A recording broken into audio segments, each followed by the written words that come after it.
Hi guys. Okay, so it is Sunday, the day before my EMG, which is happening tomorrow.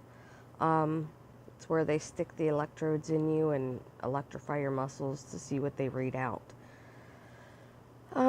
With getting ready for that test, everybody knows if you have a chronic illness, you have to be prepared. So, in light of that, yesterday was my pamper day. So I painted my toenails, I painted my fingernails, got my hair cut. I have this side shaved now.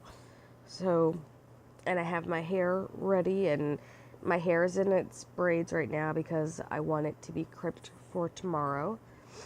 I have to look at the weather report, of course.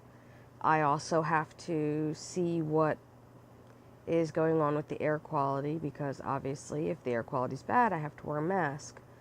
And then I also have to see in the morning of how many spoons I have to deal with the spoon theory.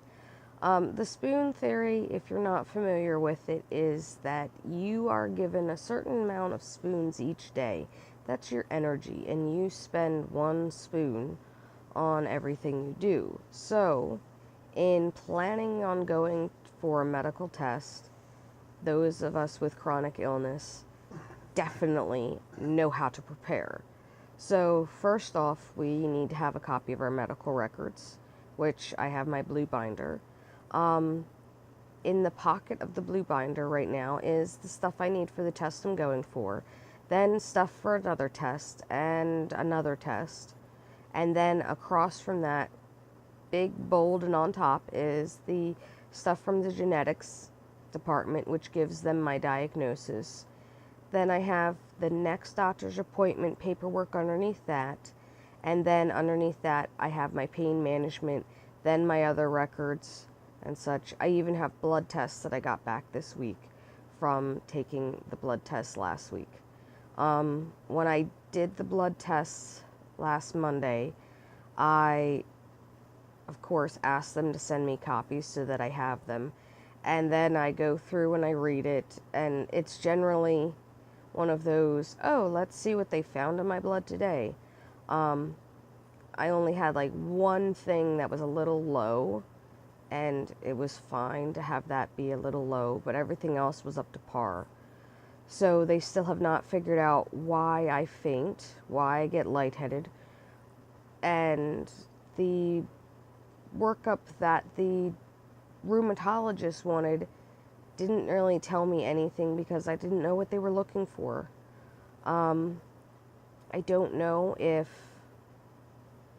any of those tests, came back as a red flag to anybody, but apparently, my family doctor called me and said that my test was negative for me being anemic, which is surprisingly a first.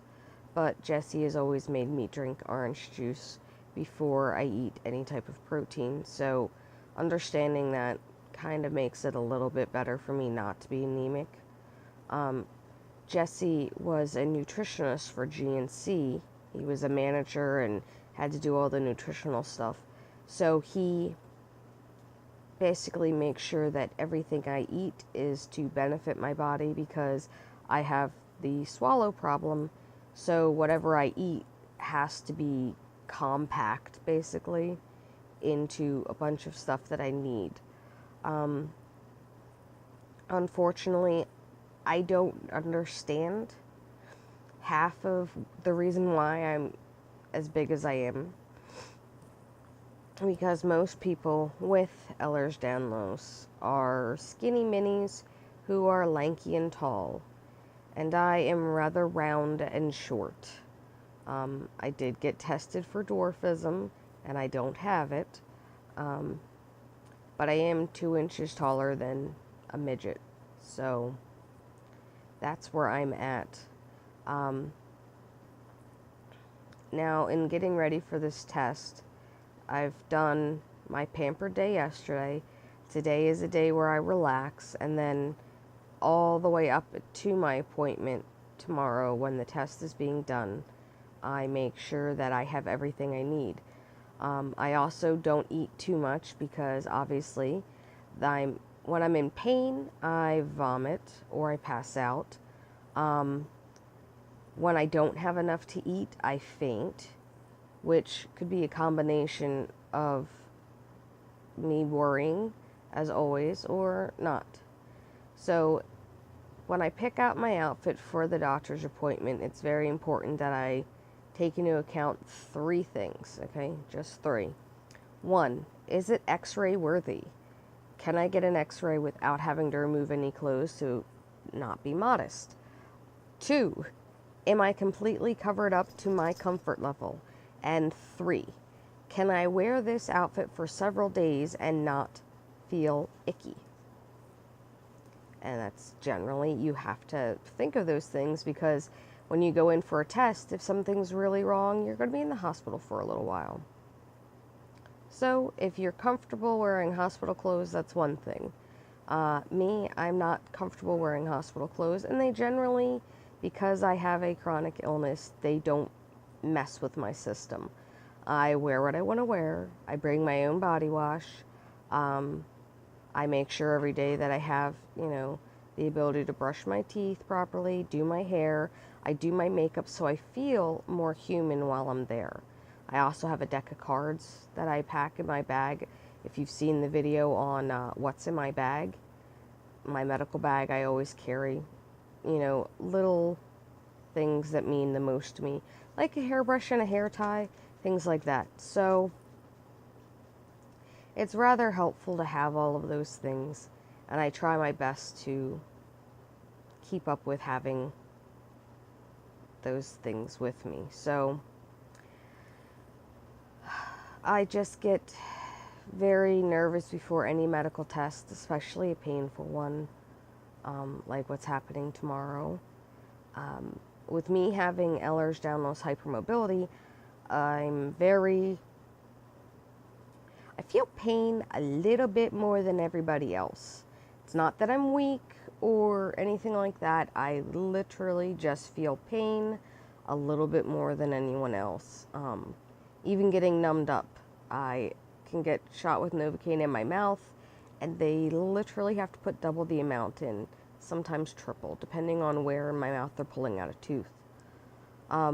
When it comes to like operations and things like that, I do not handle anesthesia well, because in order to knock me out, they have to give me a lot.